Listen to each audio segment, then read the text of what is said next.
What's up, everyone, and welcome to Talk Verdi to Me. I'm Carter Tracy, and today I'm going to talk to you about the science behind fueling with carbohydrates ranging from 60 grams per hour to 120 grams per hour, digging deep on some of the literature. Thank you for watching, and I hope you enjoy.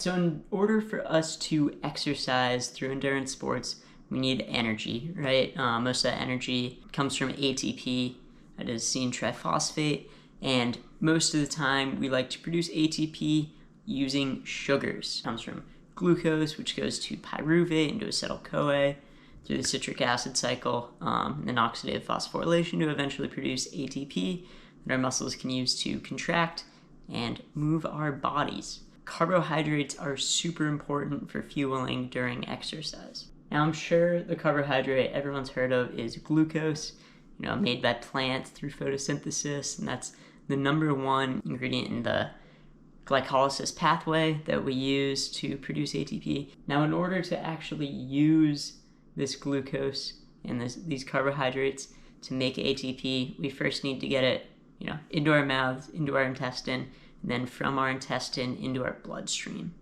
Now, the sugars can't just move straight from our intestine to the bloodstream. They need transporters, these proteins, to move the carbohydrate molecules across the intestinal lining. Now, because of this, a lot of us don't think about it, but these transporter proteins can only move so many grams of carbohydrates per hour. And that's really a limiting factor in how much we can fuel during endurance activities like ultramarathons. So glucose is transported by sodium glucose transporter 1, SGLT1, and that is able to move about 60 grams of glucose across our intestinal membrane into our bloodstream per hour. So for the longest time in endurance sports, people thought, okay, we just consume 60 grams of glucose per hour, and that's how much we can fuel during exercise. So a lot of gels were made with just glucose, and that's what we use to fuel. Now, around 2004, people started using fructose as well, and found that fructose can be transported by a separate transporting protein, GLUT5. And so with this fructose transport by GLUT5, we're able to produce and transport an extra 30 grams of carbohydrates per an hour in the form of fructose, bringing us to a total of 90 grams of carbohydrates per hour, which is a huge benefit to our performance and to our recovery. The more sugars we can consume and use, the more ATP we can produce without going into any other fat stores or protein metabolism or anything like that. And if we're able to produce more ATP, we're able to perform better.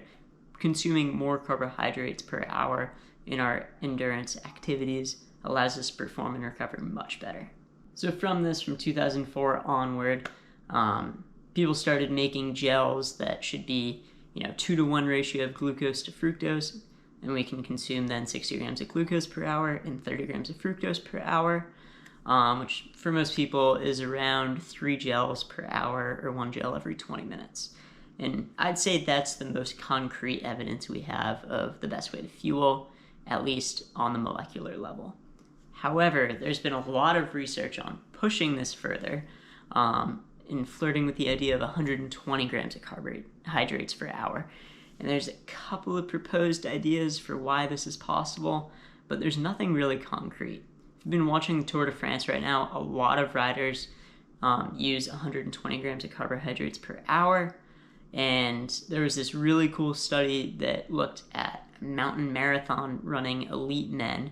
They took 20 elite men and put them into a couple of different groups. They had a 60 grams of carbohydrates per hour group, a 90 gram carbohydrates per hour group, and a 120 gram carbohydrates per hour group, and measured muscular fatigue and damage after running this mountain marathon that had over 4,000 meters of elevation gain, which is 13,000 feet, a very steep mountain marathon, and found that the 120 gram of carbohydrates per hour group had significantly less muscular damage and fatigue 24 hours after running this mountain marathon compared to the 90 and 60 gram per hour group. Surprisingly, the 90 to 60 gram per hour group were very similar. So there's a couple of reasons for why this could be. The biggest proposed reason is a different glucose transporter, GLUT2, is able to transport fructose from one cell to another through the basolateral membrane. But normally it's located cell-to-cell connections and not at the intestinal lining.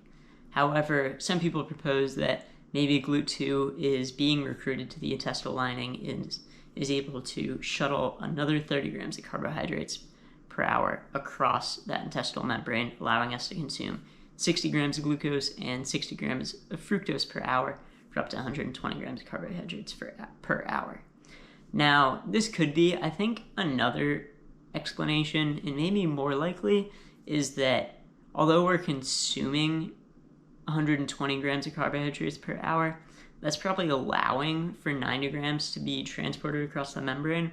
Whereas if we're trying to consume 90 grams of carbs per hour, I'm guessing that not 100% of those grams of carbohydrates are being transported across the intestinal lining.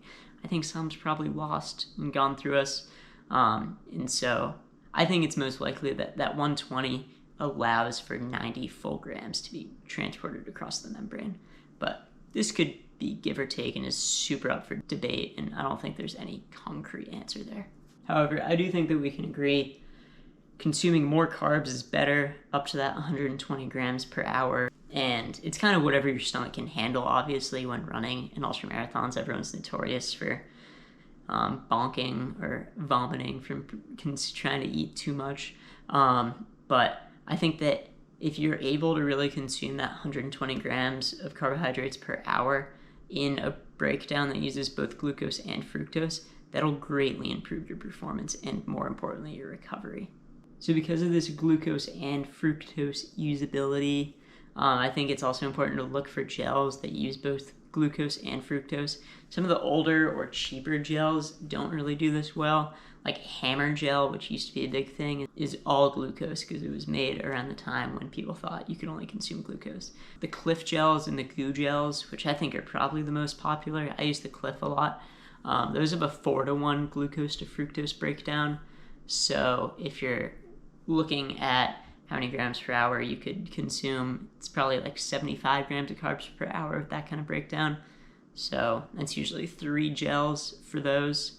But then once you get into the higher end, like newer performance gels, you get a much better breakdown. So Precision Fuel and Hydration, which I'm a big fan of, and I think I'm going to use for my race nutrition, is a 2-to-1 breakdown.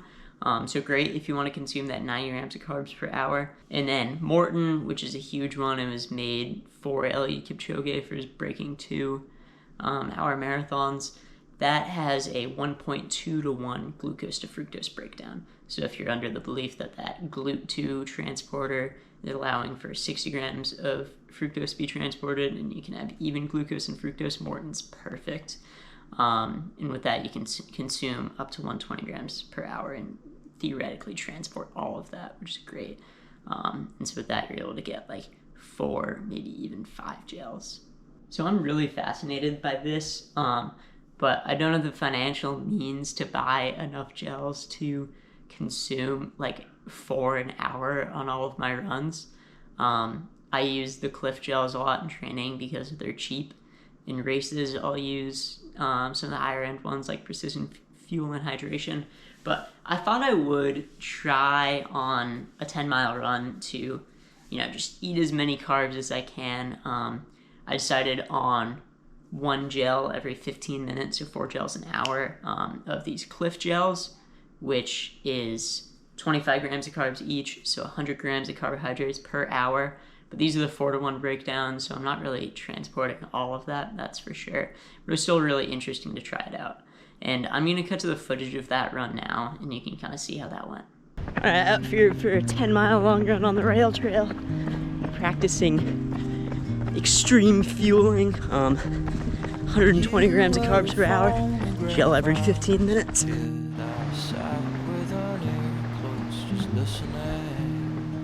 Was there when the rain tapped away down your face? You were a miracle, eyes just holding your space.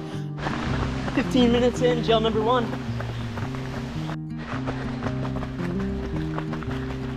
A little over 3 miles in, taking it nice and slow. Time for gel number 2. Doing good. Heartbreak, you know, drives a big black car.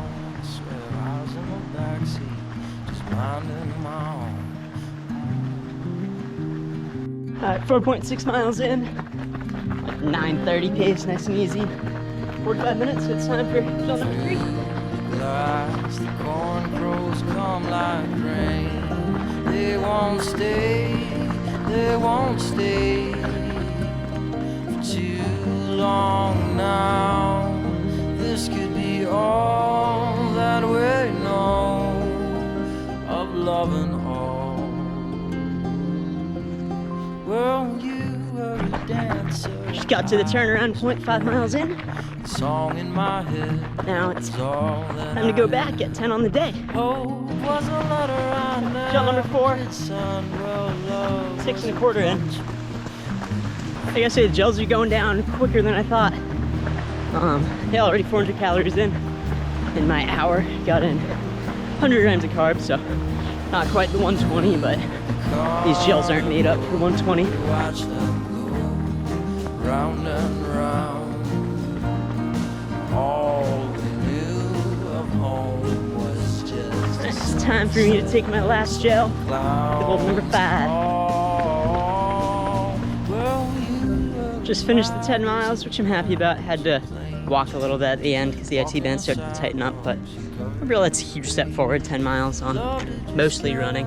So granted that run was only 10 miles, like an hour and a half.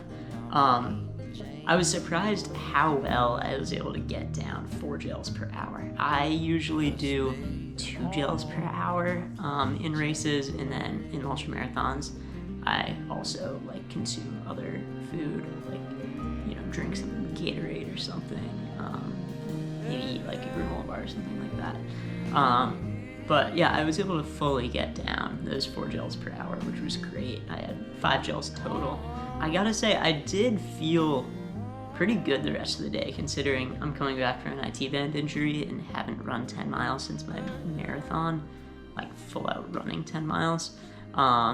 So yeah, it went really well. You know, after that I went to a concert and stood up all day and my legs felt great, but that's totally placebo. And you know, I can't really gain much from that other than I'm able to do it and get it done. And something I definitely want to try in my next race, the Ragged Mountain 50K. I think I'm gonna buy Precision Fuel and Hydration 90-gram gels and consume one of those per hour. So I'll probably get like 5 or 6 of those.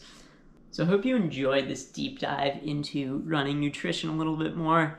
I feel like carbohydrate consumption is a pretty hot topic right now, especially with the Tour de France and also in triathlon. A lot of triathletes like Gustav Iden and Christian Blumenfeld popularized the 120 grams per hour. And yeah, I enjoy doing the research on this. All of the links to papers I read down in the discussion or in the description of this video. But yeah, I hope you enjoyed. If you did, I'd love it if you could like this video and subscribe to the channel. It'd be a huge help. And as always, keep on running. Thank you.